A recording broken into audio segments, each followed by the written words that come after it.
opportunity for our work group members around the state to be able to connect with some of the work that's happening that is more multi-region or statewide in focus. So today, myself, I'm Kathy Drager. I'm the statewide director of the regional partnerships, and Ren Olive. Ren, you want to introduce yourself? Yes, I'm Ren Olive. I use they, them pronouns, and I am on the statewide Sustainable Ag and Food Systems team with RSDP and working statewide with farmers and grocery stores primarily. Excellent. Thank you. So just one more time, we'll give folks a chance to tell us where in the state we are. Welcome to our colleagues in the Northwest RSDP region, Northeast. It looks like we got a couple of our Metro folks and Southwest people.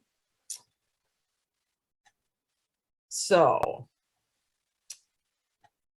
should we launch into our presentation, or Ren, did you want to point anything else out about our map of attendees? Nope, just wanted to kind of see where folks are joining from because this was a statewide opportunity for folks all around the state to join. I can switch sharing here.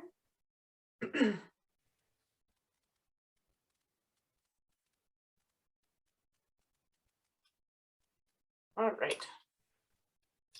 All right. So I'm going to give the first few slides and then turn it over to Ren. So today we are talking about what our project that we have, which is really all about building a little more resilience into our supply chain and specifically giving small and medium-sized farms access to wholesale markets, but doing this in a way that doesn't necessarily increase the environmental footprint of this effort. So this work is called Farm to Grocery to Wholesale. And this, we call it 2.0 because we've already got lessons from the first time we did this work. So today we're just going to give you a really brief overview of the RSDP, talk a little bit about our rural grocery work, which we couldn't do the backhaul work without, a little bit more about backhaul, and then hope to get to your questions and discussions. And we're going to do it all in 30 minutes. So on your marks, get set, go. The regional partnerships, if you are sitting in one of our regions, you are probably familiar with the executive director. We are almost 25 years old. So the partnerships were formed in 1997 by the legislature and by some very thoughtful citizens and faculty members. We build community university partnerships. Next, in 4 focus areas. So we do clean energy work, and I saw we have a few of our search team members on. We do work in natural resources.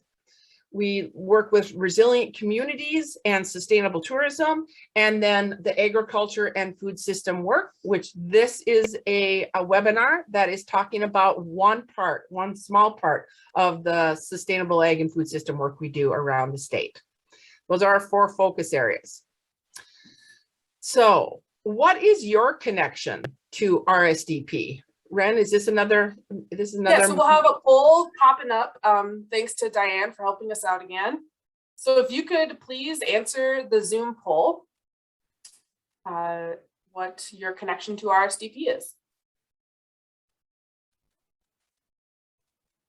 All right, well, I can see that we have community partners, we have staff, we have one person who's not yet connected to RSDP, and board and work group members. So we are grateful to have all of you here and appreciate you tuning in today to learn a little bit more about the backhaul work. This webinar is being recorded so that we can share it with our work groups as well. All right, so context. I think this is important. Our supply chains, we started doing this work before COVID, a few years before COVID, but I think COVID really brought more attention to the fact that our just-in-time global supply chains, they may be efficient, but they're not necessarily resilient. And I think one of the emphases of our work has always been making sure that the food supply chain is accessible and that it has some resilience built into it. We're seeing those impacts from COVID, from climate change, and other impacts that I think issues of food supply chains are now in everybody's mind. And Ren and I were monitoring and working very closely during those first few months of COVID, as many of us wondered what were going to be the impacts, and we continue to see lingering impacts of food supply chains. So what we designed and are researching and doing outreach on for this Backhaul project is really, how do we connect existing dots without putting more infrastructure on the landscape? Let's just use the assets we have on the landscape to basically reverse engineer a supply chain. Instead of, you know, apples from New Zealand coming in through the wholesale and then being distributed to these rural groceries, how do those rural groceries serve as a point where local apples could come in and then be reversed through the food supply chain and redistributed regionally? So that's kind of the concept. One other item that I would say is that just last month, I believe it was, there was a report from the Food and Agriculture Organization saying that for the first time, the data shows that the food supply chain has overtaken what they call the farm gate process. So the production impacts of food on global climate change. In other words, the smaller share of climate change impacts are now from at the farm level, and they're now in the supply chain level. So this project is also how we can get those local and regional foods into the system without adding food miles. And we do that by cross-docking at these rural grocers, so that a small farmer or medium-sized farmer could bring their produce product to the grocery store, meet the wholesale truck, and then get reverse distributed into the wholesale campus, and then redistributed where needed throughout the region. So that's kind of the environmental impact, as well as some of the mitigation of food supply chains disruptions. And I'll just give you one example. It ran recently, a couple of weeks ago, in the Star Tribune, that in September, the distributor for 158 schools in North Dakota, rural North Dakota and rural Minnesota, gave 60 days notice that they were ceasing their distribution of food to rural school districts for their lunches. And when that was put out for bid again, there were 0 bids on it. So we continue to see that these food supply chains, which are have narrow margins, that some of these remote rural places are being dropped off, but that is in a way a canary in the coal mine for what our food supply is. So we need to think about how we build the connection and the network now, so that we do have some food distribution plans be in place. And with that, I believe I turn it over to Ren. Thank you, Ren. Great, thanks, Kathy. So we will continue on. So the context that Kathy provided, kind of giving a larger picture view of how this focus on supply chain work is crucial for climate change, for community resilience. So part of that piece of the supply chain are rural grocers. And in our work with RSDP, we believe that rural grocers provide a public good. Going back to the early 2000s, RSDP began kind of becoming aware of some of the needs of rural grocers in the state when the late Tom Bislow of Mattawa, Minnesota, joined Dr. Okaga's board in the Northeast region. And from then, our work with our rural grocery stores has kind of flowed and journeyed through all different types of ways of connecting with those stores. However, we're not going to focus primarily on that. That could be a whole nother webinar. So one of the things that we noticed with these stores, that there's challenges that they face, and we put out a rural grocery store survey report, a survey that we did pre-COVID. And part of that report, we asked stores about their interest in doing supply chain work in terms of the Backhaul project. And I'll kind of get to that a little bit later in this presentation. So the awareness of the needs of rural grocery stores and the challenges that they're facing as points of access for food in rural communities across the state is something that we've really expanded upon working regionally with Iowa State University, North Dakota State University, and the North Dakota Association of Rural Electric Cooperatives, Kansas State, they have the Rural Grocery Initiative there.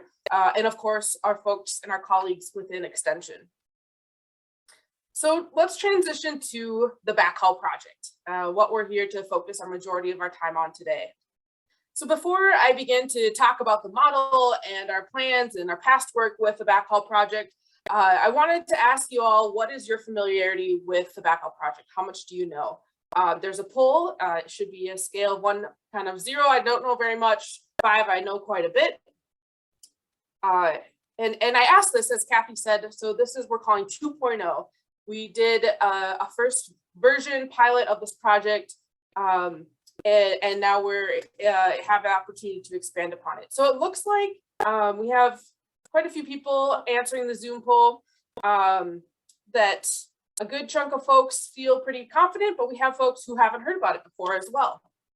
So we we'll give an introduction, and so those that have heard about it, hopefully you can, digest that a little bit and think about some questions that you might have based upon your prior knowledge. The Backhaul model, so we began with a small, medium-sized farm. You can see the little green barn there with the garlic. The idea is that the farm brings their product to their nearest rural grocery store within their community or in a neighboring community. That rural grocery store serves as a cross-dock. So when the grocery store receives deliveries 1, 2, maybe even 3 times a week from their wholesale supplier, grocery supplier, when that truck comes in, the farm is able to take advantage of space on that truck that is made available because that truck from the grocery wholesaler dropped off groceries at that grocery store. So then that truck brings that product through what we call backhauling, either through the rest of their route as they're delivering to their other stops, and then finally returning to the wholesale warehouse, where that product is able to enter the supply chain to different grocery stores around the state or the region, depending upon what the orders look like. So we did pilot this project. We had public-private partnerships, and Big Stone Garlic was our farmer that we worked with. Mason Brothers Wholesale Grocers did the backhauling, and Russ Davis Wholesale purchased the garlic. We had other partners such as Minnesota Grown and the Sustainable Farming Association. Bonnie's Hometown Grocery in Clinton, Minnesota, which is west of the kind of hump of the state, is the grocery store that did the cross-docking. Part of our project that we have engaged in deeply is our connection and our partnership with the wholesalers. So getting to know them, understanding their needs and their desires, but then also really advocating for small farmers and medium-sized farmers as we try to build this kind of bridge into that market as an option when farmers are looking to diversify their market outlets.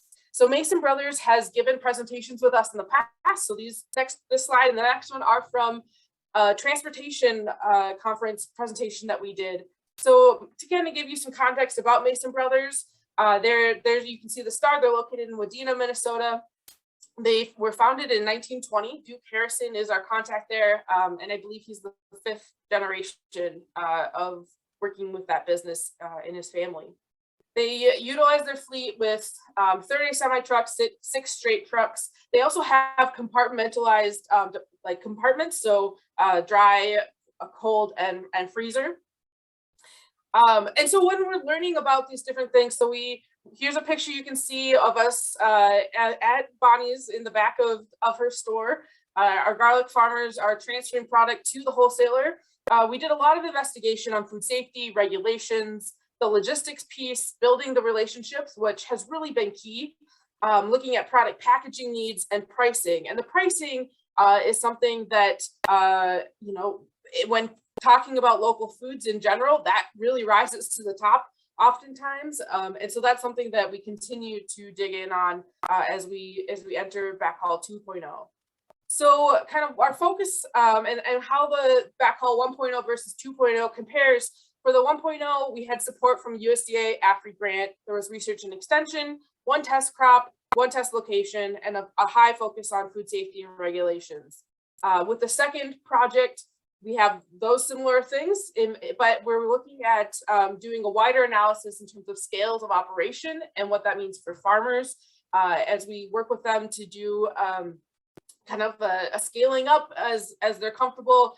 By all means, we're not saying farmers, you need to the whole, get bigger, get out. That's not the key here. The key is that we're working with farmers and helping be a bridge into these wholesale markets. And then eventually the goal is that we step back and this model is able to maintain itself. And that's something our project team is having lots of conversations about. We're involving new partners, looking at irrigation, having at least 3 test locations, different test crops, and a consumer focus. Our project principal investigators include Dr. Karen Donahue from the Carlson College of Management, Dr. Haeyoung Kim from College of Design, and of course, Dr. Kathy Drager, who's on the call you heard earlier, and with RSDP and CFANS at the University of Minnesota. So the outcomes of this project, we hope to increase access to wholesale markets for small, medium-sized farms, increasing consumer access to local foods at grocery stores, where folks shop and where food is available within their communities, utilizing empty trucks and decreasing food miles, and then the overall umbrella, increasing resilience of the food system. Our partners involve, again, Mason Brothers and Russ Davis Wholesale. We've also been connecting with UNFI. We have producers involved from last time, which is Les Olson with Big Stone Garlic. We're also connecting with Noreen Thomas of Doubting Thomas Farms and Bjorn Solberg from Hughes Gardens. The rural grocery stores, again, using Bonnie's and connecting with her in Clinton. Also looking at Hawley, Minnesota with Tony Super Value. And then we've connected with Finland Food Co-op and kind of are having some conversations with them, engaging their interest in the project. We also have other agricultural support orgs involved that we are very fortunate to have those relationships and those partnerships with them. So part of this project is helping farmers understand the kind of how to get into wholesale markets. Some of our work previously with RSDP that I've been engaged in is farm to grocery. So some of those same materials that we've developed, we're going to be utilizing, just adapting them to wholesale. So this information is available. The toolkit is out, and we've hosted webinars and trainings with farmers and grocers on that topic specifically. As I mentioned earlier, we did a rural grocery store survey, and this was pre-COVID. The report is available online. It goes much more into detail and questions. However, one of the questions we asked was, what are you willing to have your store serve for a fee as a cross-dock meeting point between local farmers and your wholesale supplier? So the survey overall received a 55% response rate from 129 stores. And you can see these little pinpoints on the map of Minnesota of the locations that the stores said, yes, I'm interested. And so we're able to kind of see, working at as we look to expand the backhaul or pilot it in different areas. Those are stores who said yes, that they want to learn more and perhaps be engaged in this project. So potential pilot crops. As I said, we did garlic. Garlic is shelf stable. It's there's a whole movement in Minnesota for Minnesota premium grown garlic that we've been working on with the Sustainable Farming Association and garlic growers across the state. However, there are other potential crops. We're looking at food safety and risk, and also working with wholesalers to think about what they're interested in. But based upon your experience in local foods or in your community, what do you think would be something that would be of interest for either farmers, wholesalers, or consumers in your from your perspective? So Diane will put in the link, a new link, I guess. Let me say, okay, let me share my other screen.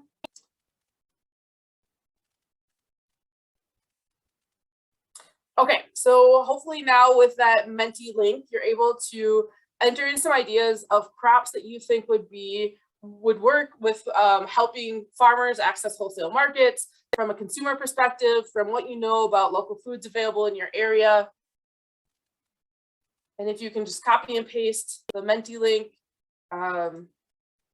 hopefully you all are able to do that. I'm not seeing any. There we go. And you can see I'm hopefully sharing the screen where you can see folks' ideas popping up on.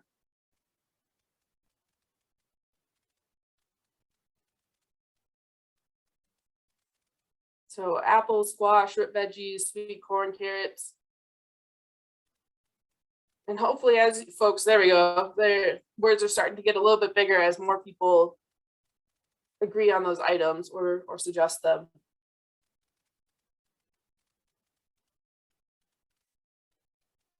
Flour from grains, value-added products. Excellent. Wild rice entered in there. All right, so I will go back. So it looks like squash, potatoes, apples, and carrots are rising to the top, with grains followed close by. So let's flip back.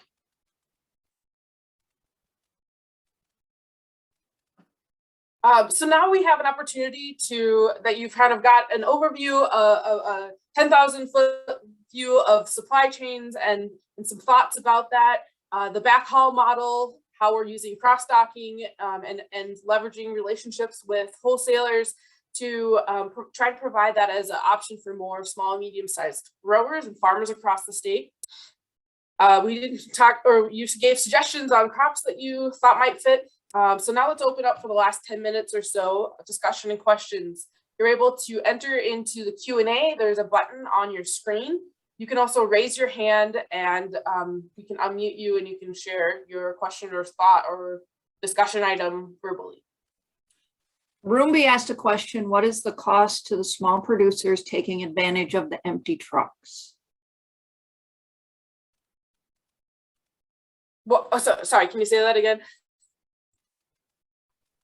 What is the cost to the small producers taking advantage of the empty trucks? So one of the farmers we're working with on the 2.0 project is Bjorn Solberg at Hughes Gardens up in Northwest Minnesota. And Bjorn has backhauled before and like you didn't exchange any cash for that, but looked at the cost of the items that Bjorn was selling and what the wholesaler would purchase them for, and taking a small portion of that as kind of compensating for those miles. In the pilot that we did with garlic, with Big Stone Garlic, Bonnie's, and Mason Brothers and Russ Davis, we kind of just discussed a flat fee. So the idea is that it will be minimal, but there will be a slight incentive for the wholesaler to utilize their trucks. I have another question in the chat. Where were the 20+ interested grocery stores located? So that map that I showed, I can zoom back to it. These are the communities. We have them, like the actual store names and addresses and phone numbers. But you can see on this map on the right-hand side, those are the stores that were interested in potentially cross-docking or working on this project.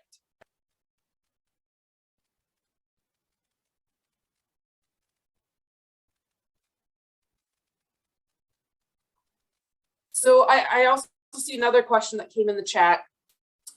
What are your insights from 1.0 project regarding the durability of the farmer wholesale relationships? What are some ways to build into 2.0 any lessons from the earlier experience? This is an excellent question.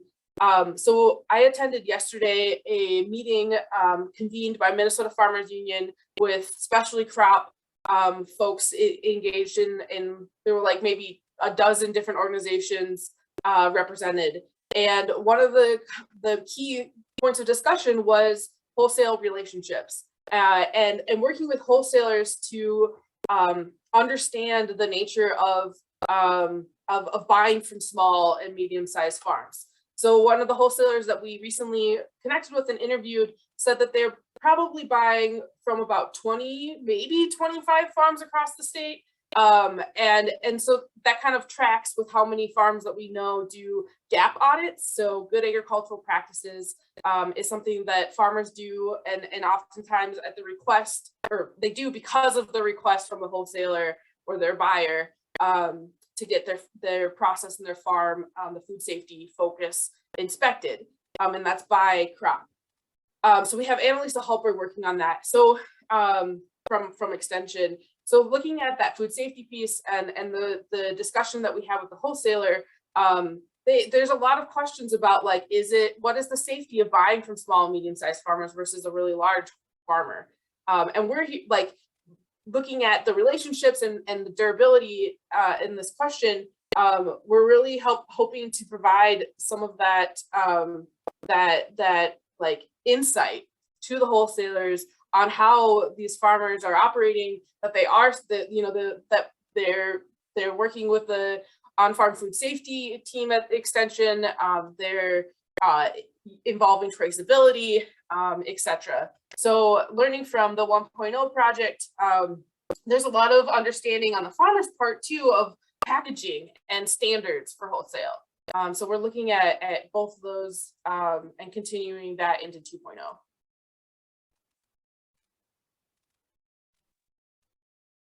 We have a comment, excited to see work Highway 2 corridor farm to school. Work has evolved and become successful. That previous work had many, many challenges. Great work. Great.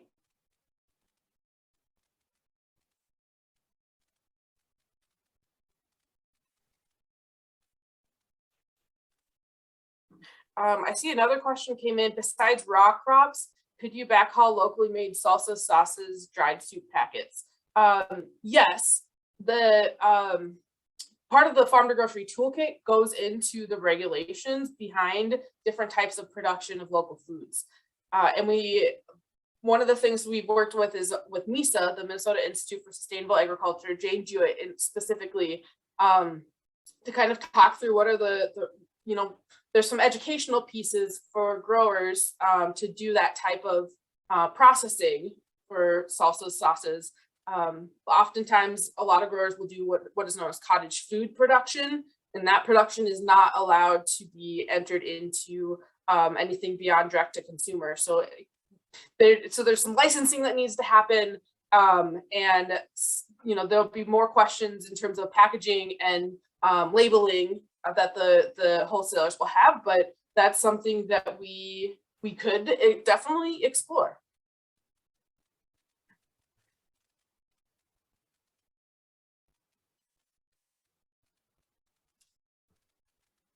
All right. Well, thank you, Ren. We're all very grateful that we have Ren really providing day-to-day leadership of this work. And we're really interested in continuing to connect with all the RSDP regions and letting work groups know about this effort that's going on. And so this was kind of one of our first outreach to the work groups to share one of these topics with them. I don't know if there's any other questions, but we wanted to be respectful of your time and make sure this was a short lunch and learn. And so. Did we answer the last question in the Q&A?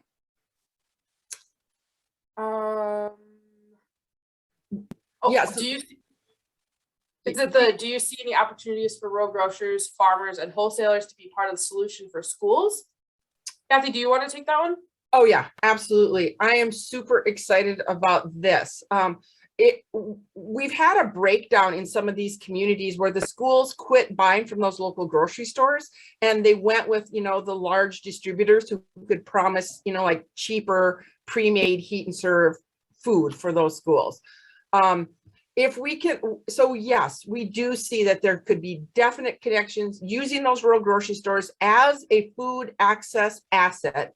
And there's so many multiple benefits. And we just talked to Ryan Pesh, I think it was yesterday or the day before, about doing an economic analysis, because if we could get the schools to go back to buying from the local grocers, that increases their volume and decreases the cost for the stores, and has ripple effect for the whole community, who then has to spend less on foods. So absolutely, the farm to grocery and the work, as well as getting schools reconnected with their grocery stores, definitely has a lot of potential. And if Ren and I had more time, we would really wanted to put out a letter, both to the 158 school districts, as well as the stores in those towns, just to try to start rebuilding those relationships.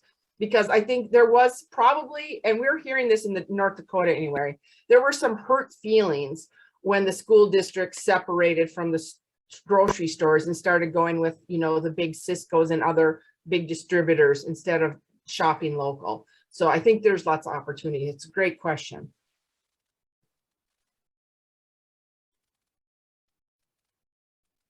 All right.